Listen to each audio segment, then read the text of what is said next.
Good evening, everyone, and welcome to our 6th annual Choosing to Lead conference. Thank you so much for being here with us tonight. My name is Megan DeRosiers, and I'm the Executive Director of 100 Miles. We are a coastal conservation advocacy organization dedicated to preserving and protecting Georgia's 100-mile coast through advocacy, education, and citizen engagement. If this is your first year with us at Choosing to Lead, we hope it is the first of many. If you've been with us here before, it's great to see you again. Either way, we are so happy to be here with you tonight to celebrate all that we love about Georgia's 100-mile coast. Thank you for choosing to spend the evening with us. Before we turn the session over to our group of speakers tonight, I want to take a minute to thank our generous sponsors who have contributed to this event. This year's sponsors include Chemours, Rayonier, Southern Environmental Law Center, National Parks Conservation Association, and many other wonderful partners. Thanks to their support, we are able to bring this conference to you every year. Please visit our website to see our full list of sponsors, as well as the video messages in our virtual exhibit hall. We are so grateful for their support. Last year's conference featured speakers who are recognized and comfortable in the global spotlight. They came together to celebrate Georgia's unique coast and to encourage all who love this coast to keep working at the local level to protect what we love right here in our own backyards. One of our speakers from last year, Bill McKibben, has been quoted as saying, "The movers and shakers on this planet are not the billionaires and the generals. They are the incredible numbers of people around the world filled with love for their neighbor and for the earth, who are resisting, remaking, restoring, renewing, and revitalizing." We agree. People like you are what make the difference for our coast. And this year, we wanted to introduce you to some of your neighbors who have incredible stories to share about the value they hold for this place and their experiences with it. Your eyes will be opened this year, and you will learn new things that you never knew during these 4 sessions. And the thing is, just like you, these people are right here doing the good work to protect our coast. We know they will inspire you because they inspire us. Thank you all for the work you do. Thank you for your love of Georgia's coast. And thank you for being with us for this year's Choosing to Lead. Tonight's speakers are people who are working to protect the wild heart of Georgia, the Okefenokee Swamp. We're lucky to have Jason Carter back at our conference this year, and he is going to talk to them about their relationship with the swamp and the threats it faces, as well as opportunities for its future. Along with Jason, we have Kim Bednarek, Sam Collier, and Jane Winkler. Reverend Antoine Nixon was slated to join them, but last week he informed us that his daughter's basketball team made it to the playoffs. So he's with her tonight, hopefully celebrating another win. I encourage you to interact with us tonight through the Q&A box to ask your questions and share information. Jason will be watching the Q&A box, and Alice Kais with 100 Miles will also be sharing resources in the chat. Please feel free to chime in or participate. This session will be most meaningful if we can have an interactive dialogue. With that, I think I've said enough, and I'll turn it over to one of my favorite people, Jason Carter. Thanks so much, Megan. I appreciate it. It's a great honor for me to be here again to participate with 100 Miles, a great organization. I am unfortunately not at the Okefenokee Swamp. I'm in my house in Atlanta, which is full of dogs and children. And so if it being 2022, you see or hear them, I'll apologize in advance. But I'm really looking forward to the people I know you're going to see in here, which is this great panel. That's Kim Bednarek, Jane Winkler, and Sam Collier. And so I'm going to ask them to turn on their cameras so that I'm no longer alone, and welcome them. What we have planned tonight, and as I said, we will be monitoring the Q&A. We're happy to hear questions, hear from you, and address some of the things. But we're going to start off a little bit. I'm going to ask Kim, who is the executive director of the Okefenokee Swamp Park, to talk a little bit just about the swamp in general. Then we're going to turn it over to Sam Collier, who's a real estate investor, a longtime environmental advocate, and one of the people on the Sierra Club team that negotiated the no mine agreement in the 90s with Dupont. And then we'll talk to Jane Winkler, who is a volunteer with the Cherokee of Georgia, lives in Kingsland, spends a ton of time in Charlton County, about what's going on the ground in the neighborhood around the swamp, about what is happening right now with respect to the Twin Pines mine and other threats to the swamp. And then we'll talk about what we can do about it. And one of the most important aspects of this event and of, frankly, our engagement at all is how do we make the change that we want to see, and how do we protect these remarkable places. And so before I turn it over to Kim, I just wanted to say briefly that this place, the Okefenokee Swamp, is really important to me personally. It is a place where, my grandparents used to go. My father tells his stories of growing up going to the swamp, and I go every year and spend several nights a year in the swamp. And frankly, when I think about the place in the world almost where I feel most like the person I want to be, it's in the Okefenokee Swamp. And so I've done that for years. It's an incredible place to recharge and to reconnect to this world. And it's one of those windows through which we in Georgia still have to connect to that ancient sort of soul of the planet. And for me, it's really important. That's one of the reasons why I'm so excited to be here tonight. And I know the rest of these folks feel the same way. So with that, Kim, let me turn it over to you and give us a little bit of an overview of sort of your relationship with the swamp and what you see there to set the stage for where we are going to be talking about tonight. Thanks, Jason. And thank you very much, Megan, for inviting me tonight. So I am the executive director of the Okefenokee Swamp Park in Waycross, as well as Okefenokee Adventures in Folkestone. And I'm going to run through a couple of slides really just to orient our guests to the evening. You can take a look and see where the Okefenokee National Wildlife Refuge is in the state of Georgia, right there on the line where the St. Mary's River divides Georgia and Florida. We know that there are iconic species throughout the Okefenokee Swamp. It's an incredible place. And as the executive director of the Okefenokee Swamp Park, I have the privilege to steward guests into the Okefenokee in partnership with the Okefenokee National Wildlife Refuge. There are incredible creatures in the swamp, variety of plants, and we know it is actually an ecological wonderland. That's why Jason and so many of us love to spend our time paddling in the Okefenokee and also camping out in the Okefenokee, a phenomenal wilderness experience.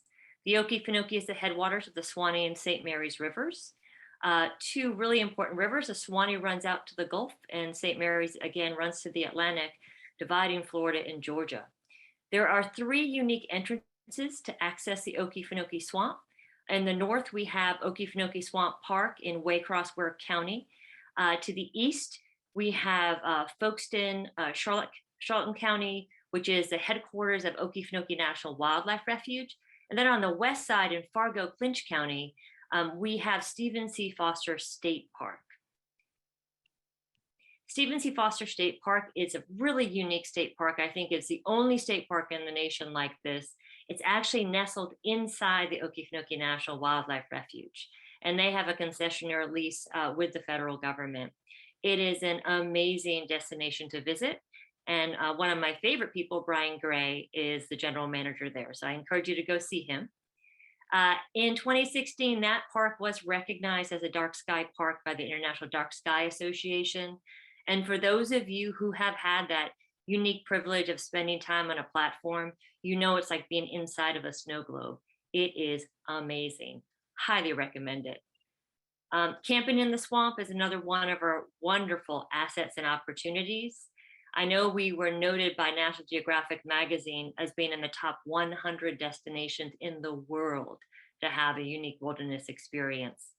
Incredible flora and fauna you can see by accessing any one of our three gateway entrances.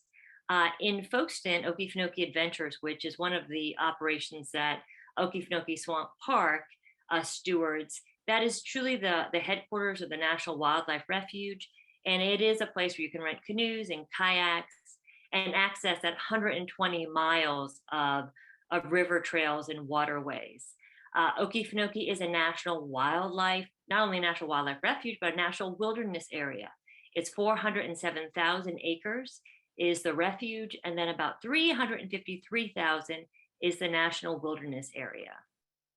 If you like photography, it is quite the place to go take pictures and enjoy the outdoors. Waycross, which is the northern entrance, is a 75-year-old not-for-profit that has been inviting guests in through educational experiences and boat tours. Education and conservation go together. Our mission is to inspire advocacy through environmental education. Another interesting fact about what's happening in the Okefenokee right now that we think is a really incredible opportunity is that Okefenokee Swamp Park is partnering with Okefenokee National Wildlife Refuge on a UNESCO bid. And that bid is something that's been in the work for 40 years.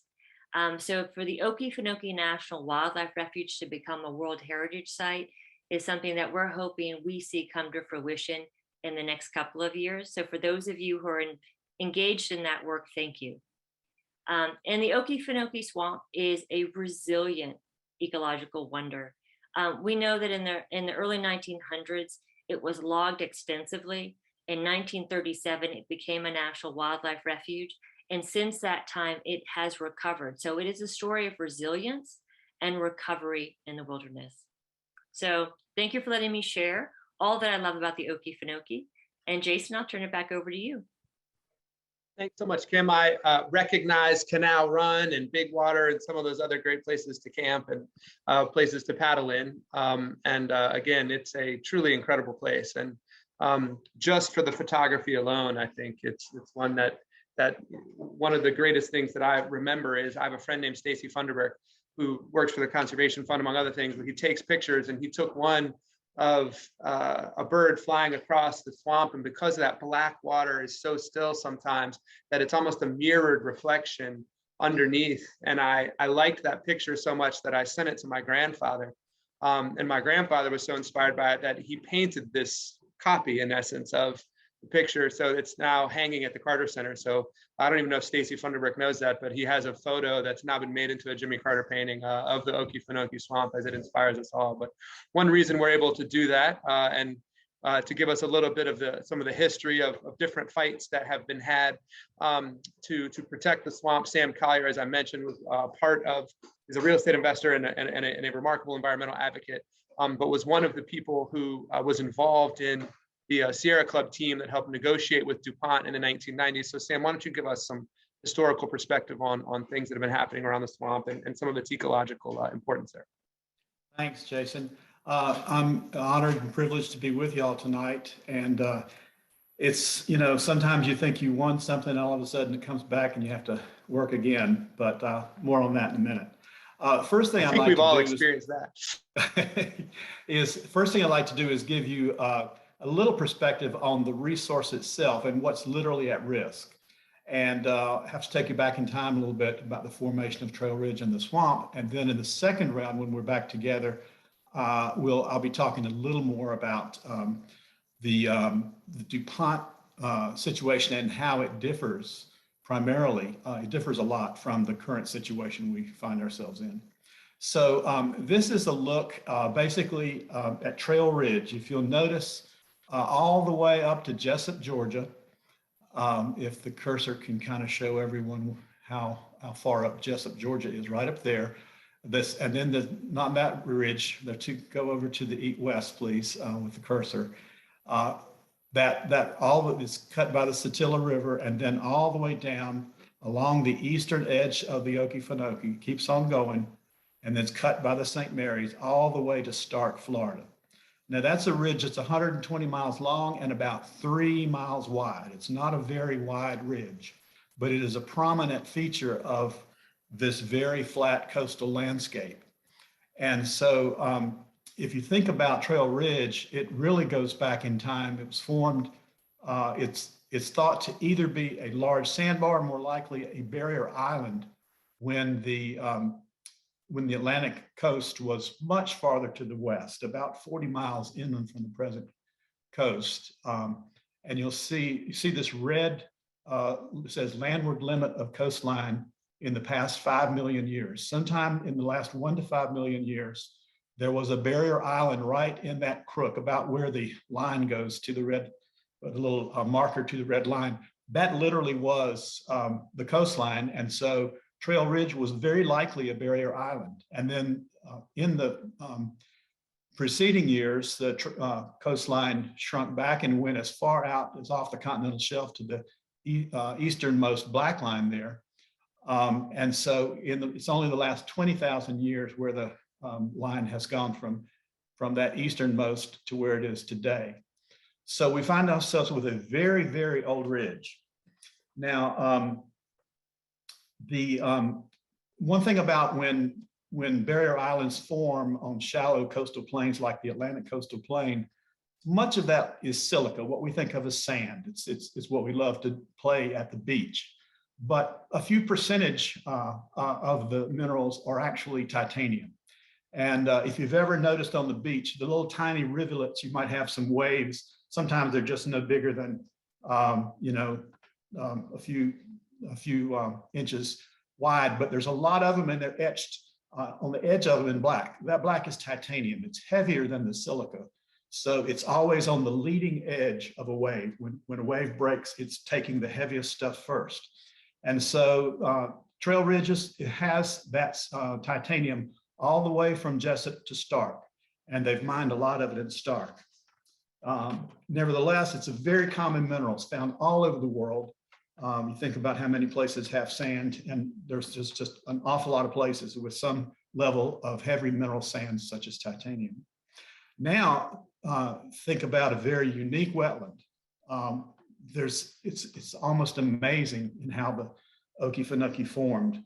It's about 6,500 years old, much younger. I think I calculate it's about 100 and something times younger than Trail Ridge. And it's not fed by rivers like a lot of wetlands are. It's called a perched wetland. It sits on top of the coastal plain and it's lined in clay, but with a sand bottom. And in that shallow but very large basin, in about 6,500 years ago, a lot of water accumulated, fresh water, and that is what we now call the Okefenokee Swamp. How big is it? Well, think of the District of Columbia. 10 times the District of Columbia is how big that swamp is. It's massive in size, and it is a major prominent feature of the Southeast and the Southeastern coastal plain, but it sits on top of the coastal plain. And if you'll look at the slide here, you'll see that Trail Ridge is about 140 feet above sea level. Now, when you're that close to the Atlantic, 140 feet is a pretty prominent ridge. However, the water table in the swamp, because of being perched on top of the coastal plain, is only about 20 feet shallower. And so what holds Trail Ridge together, and this is obviously shrunk because you can see on either the left or the right that once the water comes out of the swamp through Trail Ridge, south of St. George, and towards the St. Mary's, along the St. Mary's towards Cumberland, then that's where the drop is after it crosses Trail Ridge. But to go 50 feet deep, you're definitely risking the water levels in the swamp and slurrying what is some form of some clay, some sand, some hard pan, all kinds of whatever soil composition there is on Trail Ridge for the 50 feet deep. If you homogenize that, you change the hydrology in ways we don't even know. And pretty much the only way to really find out is to do it. And by the time you do it, it's too late. So that's what we're worried about. We don't know the size of the risk, the cost of remediation, and the cost of damages were someone to mess it up. But when we talk in the next round, I want to describe to you what I think is at stake in terms of actually making sure that taxpayers of Georgia are not stuck with a bill for a very, very dangerous operation. Jeff, what about the Dupont process? Do you tell us a little bit about how you approached that in the 90s? Well, in the next round, I'm supposed to describe some of what's different, but I will say this: Dupont came in and said up front, we plan to mine 15,000 acres north of Swanee Canal Road and 23,000 acres south of Swanee Canal Road. That is a massive 38,000 acre Right. operation, and it shocked everybody. Mhm. And so by the time that the Secretary of the Interior, Bruce Babbitt, came and said, this is not an appropriate neighbor, all the red here is what DuPont said they would mine. Mhm. And so when Bruce Babbitt came and said on April 3rd of 1997 that this is no neighbor to such a special place as the Okefenokee, within 8 days, DuPont called for a collaborative process. They stopped all of their testing. They just put a hold on all their testing and had not to that point filed an application to mine. They were talking to people, trying to judge what the reactions would be, studying the ridge hydrology, but they had not filed a permit application. And so over the next 18 months, we were campaigning. We had help from activist nuns who have shares in DuPont, and they filed a shareholder resolution, thanks to Colonel Sambour, who was cut off by the CEO of DuPont when he went to the shareholders meeting. We were back for the next 2 years shareholders meeting with, we did a lot of grassroots campaigning. We had our chapter in Delaware working with our chapter in Florida and Georgia. Right. And there were just a lot of people involved. The news media was all over it. We had so many press clips. In fact, I compiled them all because I realized if somebody wanted to come back and look at, what the press was like, they need to know what they're facing. And we didn't get a chance to do that because Twin Pines didn't come around talking. They just filed applications. I see. So I'll say more about that next round. Yeah, and we can talk more about that, but I just wanted that slide that was just up, if we could put it back on just for 1 second, and then we'll go to Jane. The really what we're talking about, just from a science standpoint, Sam, is that this ridge is on some level like a levee that holds up the swamp and provides this wall that keeps it there. And while you referenced the District of Columbia, and in relation to the swamp, this being 10 times bigger, if you cut a hole in the dike, you're draining the wrong swamp, no matter what political affiliation you have. Is that the problem? Well put, yes. Jane, let's go to you. I think this map is remarkable. You'll see just before I go to you, Jane, that bottom part is the proposed Twin Pines mine. You spend a lot of time there. You live in Kingsland. You volunteer with the Cherokee of Georgia, which is right there 4 miles away. What's going on the ground right now from your perspective? And why don't you talk to us just a little bit about what you're seeing, what's happening down there, and what you guys are up to? Well, the Cherokee of Georgia is a state recognized tribe, one of only 3 in the state of Georgia. And the entrance to the tribal grounds is 4.5 miles from the entrance to the proposed mining activity. We've been keeping an eye out on how things are progressing there on the site, and they are. We are very concerned about our little community of St. George and the health of the swamp. Water is life. It's life for the swamp. It's life for us. And when you're talking about the water, it has to be protected for numerous reasons. Being in this area for many decades, we've seen the impacts of aquifer wells and soil layer disturbances, as Sam alluded to. And it affects the groundwater, the superficial groundwater, and the aquifer withdrawal also affects the superficial groundwater. This happened in St. Mary's. When Gilman Paper started with their aquifer wells, all of the shallow wells in the area dried up. They were forgotten about, and many of them weren't capped. And in 2000, when they started shutting down operations, people came home to flooded homes and yards, etc., because those shallow wells had recouped and became active. A similar thing happened in Nahunta with a heavy mineral sands mine, groundwater disturbances. People lost supply, all of it, and quality suffered dramatically. Same thing in McClenny. So if you're doing the same kind of activity and expecting a different result, I think Einstein defined that as insanity. So we know there will be sufficient groundwater disturbance. Everyone in the community of St. George is on shallow wells.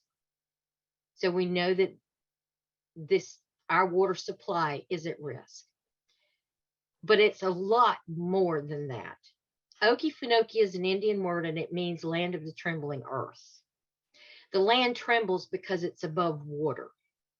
When you disturb that water, it will affect the land. And we have firsthand knowledge of this on the tribal grounds. We had to dig a small drainage ditch, 3 foot by 3 foot, around half of the tribal grounds. Not very much disturbance, one would think. However, across that 10 acres of land, the ground dropped 6 inches quickly. We lost a lot of trees.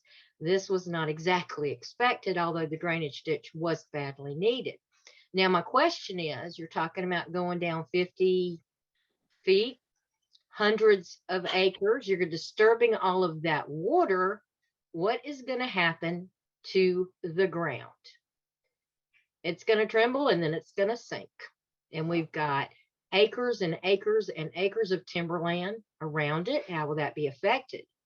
More importantly, how is this going to affect the wildlife refuge? You're talking about a huge safe of carbon in the trees and in the peat box. A reduction in water is going to mean an increased risk of wildfires. And the last ones burned up to within 2 miles of the tribal grounds. So when you combine the carbon released from a wildfire with dried out peat, the carbon released from that, we're talking about a carbon bomb. Not to mention, this proposed activity is going to be right along the edge of a major wildlife corridor. The wildlife refuge is connected to the Osceola National Forest on the Florida-Georgia border.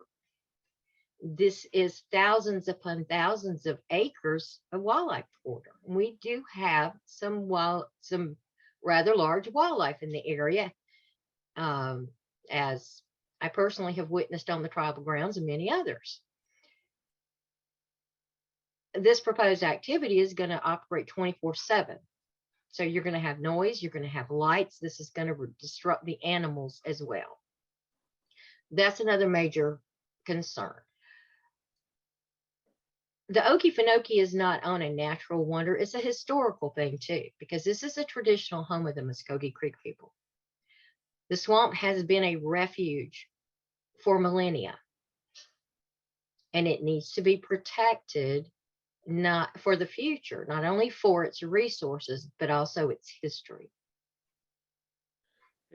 It's almost like, as Sam was saying, there is no shortage of titanium right now in the world, but there's an enormous shortage of Okefenokee Swamp, right? There's only one, it does so much, it means so much, and it's the only place we can have this Okefenokee Swamp, and there's a gazillion places to get titanium. So when you think of it like that, it doesn't seem like it's a difficult equation. But Jane, as we move to the second part of this discussion about what we can do, if you don't mind kicking us off, Jane, of what people are doing a little bit right now, then we'll go back just how people are reacting briefly, and then I'll ask Sam to go back to sort of, he mentioned briefly sort of the difference and the big success that we had with respect to Dupont. And if you don't mind starting with what is on in the neighborhood, person to person, how people are responding,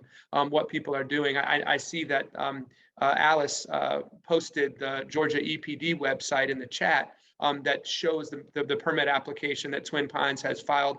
So there's a variety of ways, and we'll get to that about what we can do. But why don't we you just keep going, Jane, about what's happening down there right now, and then we'll move to Sam and Kim.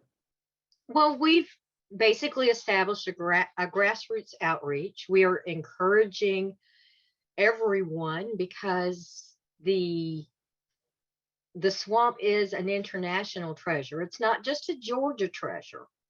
So anyone can send comments to Georgia EPD and let them know. And they can also contact their state officials, their senators, their state representatives, the governor, and let them know that this is too valuable of a resource. So it's really been a grassroots growing larger little bit by little bit. And a lot of it has been one-on-one personal contact, Facebook campaigns and things like that. There's a good bit of silent opposition in the counties. And I think that can be overcome with education, letting people know just how valuable a resource this is for things like ecotourism. The Charlton County has a wealth of possibilities, but it's been underdeveloped. We have different economic benefits that could be developed in the county that is in sore need of jobs. Educating the people of the county and the surrounding counties, because this swamp, like you said, is very, very large. So you're talking about at least 5-6 counties here in Georgia and 2 more down in Florida. Yeah. And the other thing about it is letting people know the Okefenokee actually connects the Atlantic Ocean with the Gulf of Mexico. The waters flow down the St. Mary's River to another major economic benefit for Camden County, Cumberland Island National Seashore. And then they flow down the Suwannee to the Gulf with hundreds of parks and recreation areas along the way. You're talking about a swath of millions of people who rely on those 2 rivers, and they originate from the swamp. So any damage to the swamp is going to be carried down those rivers. Yeah. And if people, I think, learn of the impacts that could be present, that's when they tend to get a little more concerned and vocal. Right. Well, and I think that one of the good things about this current situation, I see there's a question in the chat from Kathy Nadler that says, has the EPA given clearance for this mining?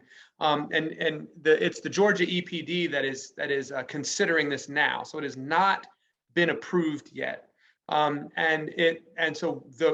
now is the time, to Jane's point, to reach out to various different people, including the governor, including the state reps and the state senators.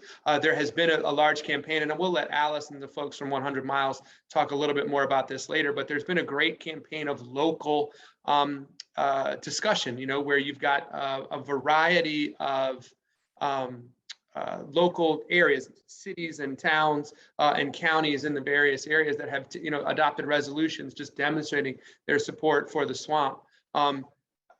And so there's a number of things you can do. I will say this particular picture is a good one for me. That looks like a good grassroots activist out there doing some work, and you may recognize her as our own Jane Winkler there. But we're going to talk about 2 other things here too. Sam, why don't you talk a little bit about the historical context and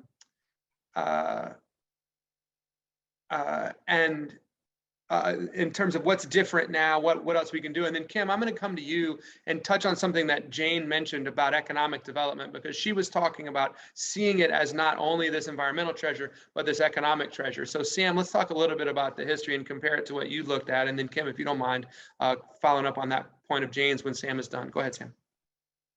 Jason. The first, thing that's just glaring is the difference between having a deep pocket Dupont and completely upfront disclosure about their intentions versus having a limited liability corporation and shrinking their project down. They kept trying to figure out, how do we shrink this low enough that it doesn't get an environmental impact statement review under federal law. And so now they have a demonstration mine, whereas they own about 20,000 acres in that area. They have a demonstration mine small enough that there's no, it's probably legally possible, and I think there could be litigation to prove this, that there's a chance for federal action. But the first take is that the state has said, well, this is not in EPA or the Army Corps of Engineers jurisdiction. So it's on us. And that's one of the many lawsuits that will probably be filed over the coming years before this is ever a permit decision has been made. DuPont had $44 billion in assets in the 90s. And I asked the head of Pigments Division, what is your liability insurance? How are you insured? And she said, oh, we have all these policies. And I said, well, what if you create a problem so big that it maxed out all your insurance policies? She said, well, then we're self-insured. We have 44 billion in assets. That's not the case with Twin Pines. They were formed as a limited liability corporation, and anybody who lets a limited liability, I have several of them, I have about 8 or 9 of them.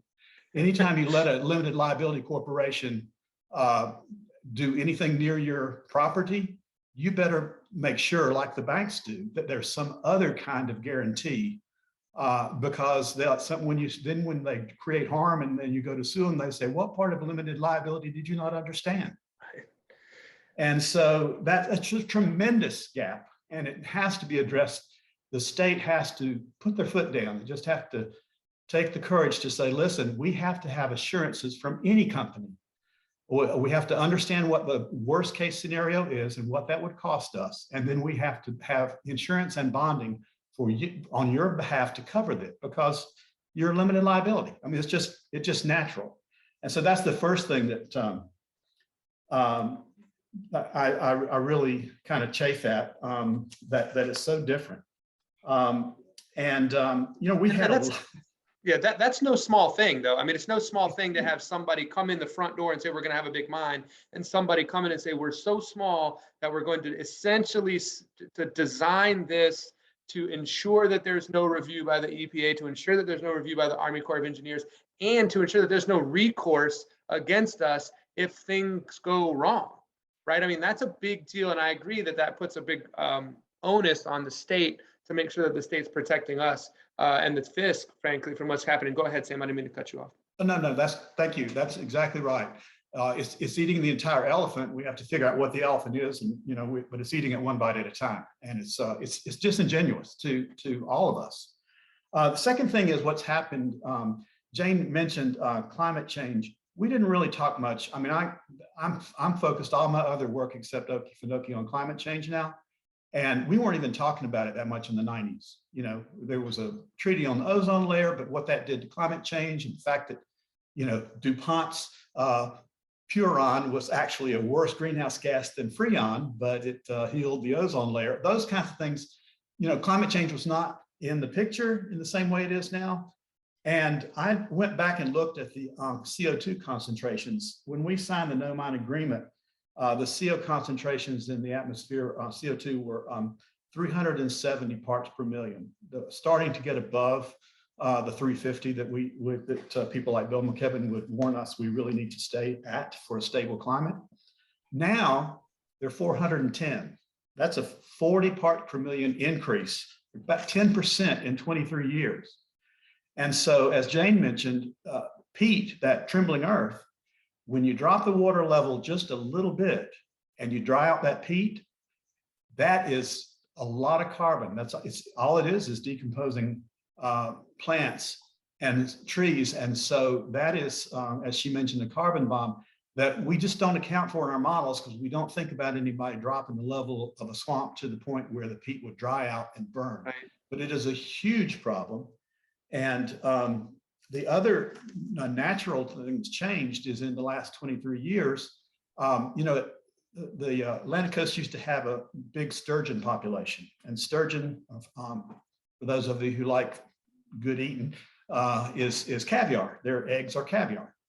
And, we don't have it anymore, but the St. Mary's River is clean enough that this marine saltwater species is starting to come back and lay eggs in the St. Mary's. And that's something we weren't even, we spent 3 days hiring an independent technical expert at DuPont's expense to then scope out all of the possible scientific studies we need to do to prove no harm. And those two things did not even come up on the list, but it is an extensive list. And I think when DuPont realized how much money they have to spend to prove to us all, which when Babbitt, 8 days after Babbitt came and said this is a bad idea, they called for the stakeholder collaborative, and their motto was, we will not go forward unless and until we can convince all parties and ourselves that we will do no harm to the refuge. I quote that all the time. And that was their statement. We don't have anything like that now. Now it is, how small a project can I apply for and get away with it and not have a full review. So it's just, it's very disingenuous. It's an interesting moment. And I think the caviar point, you know, having my family come, at least to some extent, from South Georgia, it's not a place I associate with caviar for the most part. But Kim, why don't you talk a little bit about, we have some questions in here, and, you know, really focusing on all of the different ways that this is a treasure and an important part of that community. Talk a little bit about the economic development aspects of it. And then if you don't mind also going back to the question that you answered earlier, I think maybe everyone wants to hear it, just focusing on this as a cultural center as well, and what people can do with respect to UNESCO and other things to help promote an understanding of the value of the park beyond just the obvious and important environmental concerns that Sam has been articulating and that we all can, I think, see on this web group tonight. Thanks, Jason. So we view the Okefenokee as a catalyst for innovative regional economic development, and that what happens in the region, it really needs to be considered. There's a mosaic approach to economic development, where it's a combination of industry, tourism, and other services. The Okefenokee Swamp, I mean, what we do at the Okefenokee Swamp Park and Adventures, partnered with the National Wildlife Refuge and Stephen C. Foster, is we have a partnership where we're working to market the Okefenokee Swamp as an ecological, cultural, and historical destination for tourism, regional tourism, national tourism, international tourism. We also see that in order for that to occur, we need investment in the region. We need people to think differently about what's possible and help us build up some of those complementary services around the Okefenokee, such as interpretive experiences, observatories, and museums that are best in class. So I know many of you have visited, you know, museums and cities and places all over the country. We visited a place in the Adirondacks that has 3 really unique opportunities to learn about nature and history and culture of the Adirondacks, which has an approach that we think can be replicated in the Okefenokee region, where each county that the Okefenokee Swamp sits in, each gateway community can actually build out the experiences for guests. And it can be done in collaboration with people who are multi-generation, who live there. Can have a focus on our First Peoples, our Swampers, our local community members, our restaurateurs, our hotels, everything that really brings together a community to talk about the full depth and breadth of what makes this region so interesting. We think that's an opportunity that has yet to be actualized. And we have some great ideas on how to do that. And we have some great partners, incredible partners that are stepping forward to want to help us do that.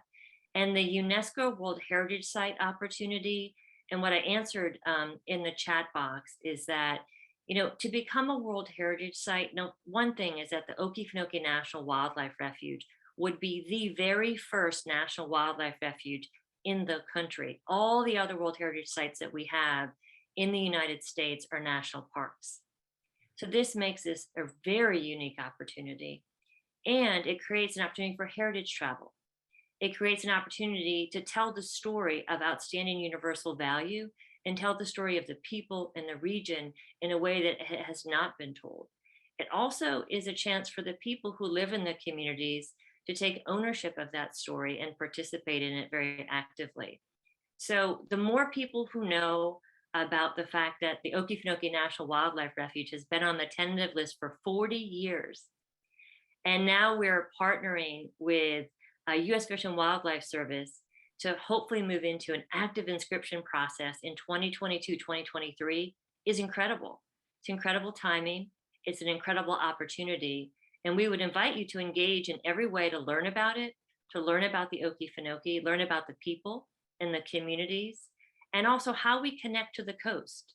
I mean, tonight, 100 Miles is kind enough to invite us all to participate here and talk about the wonders of the Okefenokee a little bit west of the coast. We want everyone who goes to the coast of Georgia to visit the Okefenokee Swamp. And after you visit the Okefenokee Swamp, go visit Cumberland Island, like Jane said. You know, go visit the Golden Isles, make your way up to Savannah. But first, know that the Okefenokee Swamp has to be part of this travel, this tourism, this visit that you do to the region. The agriculture that's there, the agritourism, the ecotourism, the stories of the people. We think it's a very unique place that just hasn't had the attention or the investment that we think it certainly deserves. That's awesome. And we appreciate all that you do down there, and Jane as well. We have about 10 minutes.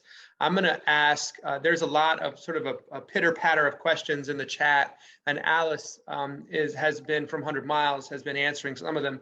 I'm going to ask her to come back if it's okay. And there's a couple other questions that I would love to ask Alice at least, and maybe some of y'all, Jane, if you know also. While I do that, I'm going to take this moment to, as a point of personal privilege, to share this picture of me in the swamp, just because I think it's, again, as I said, I don't think that it's like my favorite picture of me that's ever existed. But you see how the water is amazing. The wildlife is incredible. The photography, as I said before, is just an incredible opportunity to connect with the world in the ways that we all need to, and to connect with who we are. But Alice, if you'll come back, I have one of the questions is about engaging across state lines. I don't know if you saw that one about whether or not Florida has gotten engaged, or whether we've done any of that. And Jane, you may know as well who else is involved. But if Alice, you want to start that, and then Jane, and then we'll see if we can figure out some other questions. And if you guys have other questions, please put them in the chat box, or in the Q&A, excuse me, in the Q&A. Go ahead, Alice. No, thank you. Thank you for the chance to weigh in. I've been trying to keep up with the chat. There's been a lot going on. But yeah, Florida, I've got to give a shout out to the Sewanee riverkeeper, who's been doing a great job of keeping the folks downstream of the Okefenokee engaged. The city of Valdosta is one of the cities in the state of Georgia that has passed a local resolution of not only supporting the swamp, but actually opposing the Twin Pines mine because of the dangers that it could potentially cause to the Okefenokee Swamp and the surrounding communities. There are quite a few other groups that are involved in Florida, nonprofit organizations, as well as associations. I can't think of them off the top of my head, but I didn't mean to put you on the spot. Yeah. One of the things I do want to point out is, that the Twin Pines mining proposal is going through the permitting process, and there's been a lot of analysis and assessment that have been going on. EPD has been asking for more and more information over the past year or so as they work their way through evaluating that information, but there's still a lot of unanswered questions. And when it comes to the resource that y'all have all been describing and so passionate about, that uncertainty is what is causing such great concern. And in the chat, I am going to post a link to a letter that was written by 45 distinguished scientists asking questions specifically about the impact that the swamp will have, that the proposed mine will have on the hydrology of the swamp, on the likelihood of fire, disruptive fire that a lot of us have a recent memory of, wildlife, as well as groundwater. So it's not just coming from those of us who are active in the community. It's coming from the people who study and the people who know. So that's certainly something to keep in mind. But the local resolutions, no, I'm sorry, but I did want to point out the local resolutions as well. Go talk about the local resolutions, because my question was going to be, where can people go? One of the questions that just got asked is, what agency and to whom do people express opposition? You'll see in the Q&A, and as Sam would point out, since the 1990s, not only there's so many more organizations that are well organized, 100 Miles being one of them, to look and protect and pay attention. But for people who are engaged, where do they submit their opposition? And then, so Alice, talk about that local, state, and otherwise. And then Jane, if you want to weigh in, we're going to leave everybody with that picture of you instead of that picture of me, because, in order to keep us able to paddle through that swamp, we're going to need to go out there like you were doing. Go ahead, Allison, if you want to give us a little bit of a synopsis there. Sure. So the question is this question of uncertainty, and the Georgia Environmental Protection Division has been accepting comments on the proposed mine for about a year, since it's been in their court. To date, about 40,000 comments have been submitted to the Georgia EPD. When the federal jurisdiction was still in place, there was about 60,000 comments that were submitted to the Army Corps of Engineers. So we're looking at a pretty massive opposition to the Twin Pines mine. There are some tools that are available on the 100 Miles website that I'm happy to post. And just so everyone knows, we'll be sending an email out after within about a week or so after this session with some resources that not only have additional information about how you can go out and explore the swamp, but how you can take action. But there is a lot of interest in seeing some state legislation as well. A lot of our members of the General Assembly have been receiving emails from people concerned about the impact that that mining so close to Okefenokee Swamp could have. And then there's also, like Jane said earlier, that the local movement is really growing. You can see more and more signs along the road, like the one she had up in that picture. And thanks to people like Jane and Reverend Antoine Nixon, again, there's so much chatter and questions and concerns about the impact that mining of any sort could have so close to the Okefenokee Swamp. So there are many, many ways people can engage and act. Just, again, just like Jane was describing, and just like she's been doing for years.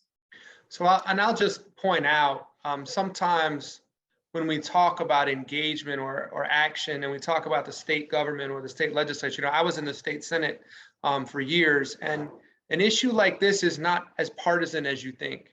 An issue like this, it's not partisan at all, because so many folks, Democrats and Republicans, care about these issues. So many folks from that area and from elsewhere care. And so I just want to encourage people to have faith in the folks on the other end of these phone calls, that if you do weigh in, particularly in that local area down there, folks want to preserve that jewel that Kim's talked about, and the benefits that it brings. And so I think this is a thing, Sam demonstrated in the past that he's been out there and has saved the swamp once. And, I think it's up to the rest of us to do that again in many ways. But the way we do that, I believe, is person-to-person interaction and making your best argument to the folks who make these decisions, but definitely make your voice heard on it. Alice, I don't know what else, I'm looking for other questions. I think we've covered a lot of this already, and I'm trying to keep up as well. And I know that you're going to follow up. And as we push up against this time, maybe if Jane, you want to make one more comment about what people should do to get engaged in the way that you've been received, and how we take that silent opposition and give people, some confidence to use their voice more openly. And then I think I'm turning it back over to you, Alice, to wrap it up. But y'all, and check that chat box, because there's people putting tons of good information in there all the time. But Jane, if you want to have a last word, and then Alice, we'll turn it over to you. Absolutely. It's about education, learning what we're trying to say, learning of the threats, and then stepping out of your comfort zone and sending a comment to the Georgia EPD, calling your state representative and letting them know you don't want this, sharing posts from 100 Miles, the Okefenokee Protection Alliance, or even Friends of Cherokee of Georgia. These pages have put out information, links, Sacred Waters, the Okefenokee in Peril, wonderful film. Social media is going to be a big part of us reaching more and more while the grassroots local people work on the local residents. Because this is awesome. an international treasure. It's not just a Georgia treasure. So everyone can become involved. And go visit it. Alice, Absolutely. Alice, thank you so much. I'll just note that there's a comment in the chat right now about sending text messages that can also get used. But with that, to keep us on time, I feel like I've done a tiny job as a moderator, but it's 7:58. And I think this has been great. I think all of y'all, to the 3 people on the panel, are great. And I appreciate what you guys do because it makes a difference in my life and in hopefully my kids' lives and their kids. And to your point, all of us that want to preserve these areas in our world. So thank you very much for all that. And Alice, good work. Well, Jason, thank you so much for moderating such an amazing adventure and journey. I mean, as you described, the greatest part of my job is getting the opportunity to work in communities like Folkestone and Waycross and Fargo, and getting to know, champions like Jane and Reverend Antoine, and experts like Kim and strategists like Sam. I mean, by partnering with folks like y'all, we are able to really revel in this deeper knowledge of the value of the Okefenokee Swamp. And we're spurred to action to really combat the threat that mining so close to our precious resource has. Thank y'all for coming together. It's a rare opportunity to have so many great people together. Jason, you've been really great. It's always a pleasure to work with you. And to everybody participating at home, we wouldn't be able to do what we do without you. So we appreciate your support and for sticking with us tonight. Y'all have asked a lot of great questions, and I'm sorry we weren't able to get to all of them, but in the next week, as I mentioned earlier, you can expect an email from 100 Miles. It'll include an online recording of this whole session, as well as a list of references and articles that can help learn more about the situation, help you explore the swamp a little bit more, and answer some of the questions that we didn't get to tonight. We'll also include in there some resources and some really quick links to help you take action today, to email the Environmental Protection Division, to email your Georgia legislator, to contact the elected officials in Charlton County as well. So thank you so much again for everything that you've done. We hope you'll all join us next session of the 2022 Choosing to Lead Virtual Conference. It'll be next Tuesday at 7 o'clock, just this same time. And I've got something here. There we go. So next Tuesday at 7 o'clock, we will be talking about righting the wrongs. Well, we'll hear some stories of events, policies, and systems that are negatively affecting our coast, and we'll learn from residents who are working diligently to remedy those situations. So again, join us on Tuesday, February 8th at 7 p.m. for Righting the Wrongs. Thank you again to all of our panel members. Y'all are amazing. Thank you, Jason. And thank you everybody for joining us today. We'll see y'all next week. Have a great night. Thanks, Alice.